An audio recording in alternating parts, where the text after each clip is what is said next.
प्यारे भाइयों, हम इसके जिम्मेदार हैं जो हम अपने दिलों में खुदा को दिखा रहे हैं। मिसाल के तौर पर यसाया 9:2 में दर्ज है, लिखा है, जो लोग तारीकी में चलते थे उन्होंने बड़ी रोशनी देखी, जो मौत के साया के मुल्क में रहते थे उन पर नूर चमका, लेकिन उन्होंने इसे मामूली समझा। लोगों, यीशु आया और वो जानते थे कि यीशु कौन है, लेकिन वो अपने मजहब में इस कदर उलझे हुए थे और ऐशो इशरत में जिंदगी गुजार रहे थे और खुद बदनुमानी खुदा की बेइज्जती करते थे और वो इस राह में जुड़े हुए थे जीना कि उन्होंने सबसे बड़ी नेमत खो दी। इनकी तरह ना बने। आप अंजील के पीछे चलने के लिए नहीं आए, लेकिन आप फतह में चलने के लिए आए हैं और फतह से चले और जीते। खुदावंद आपको बरकत दे। अभी मैं आपके लिए दुआ करने वापस आऊंगा, पहले ये गवाही देके आप यहाँ बहुत संजीदा हैं। खुदा ने आपको बरकत दी है बहन। हाँ, मुझे बरकत मिली है। आपके साथ क्या हुआ बहन? मुझे अपने घुटनों में मसला था और मैं छड़ी लेकिन इस्तेमाल आपको करती बरकत थी, मिली।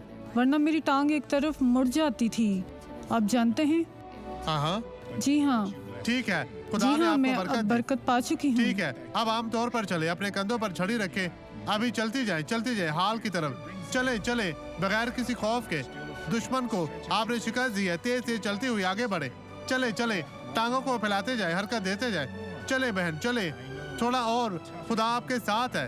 यीशु ने आपको शिफा दी है। ईमान के साथ वापस आए, वापस आए, वापस आए।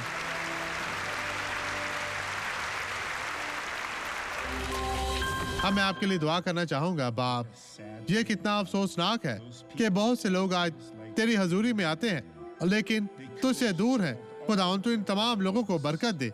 इनकी दुआओं, मनाजातों, इल्तिजाओं को सुन और कबूल कर। इन्हें छू पाक साफ और मसा कर और इनकी जिंदगी में मौजूद हर तरह की बदी, मुश्किल परेशानी को खत्म कर। खुदावंद इन्हें बरकत दे।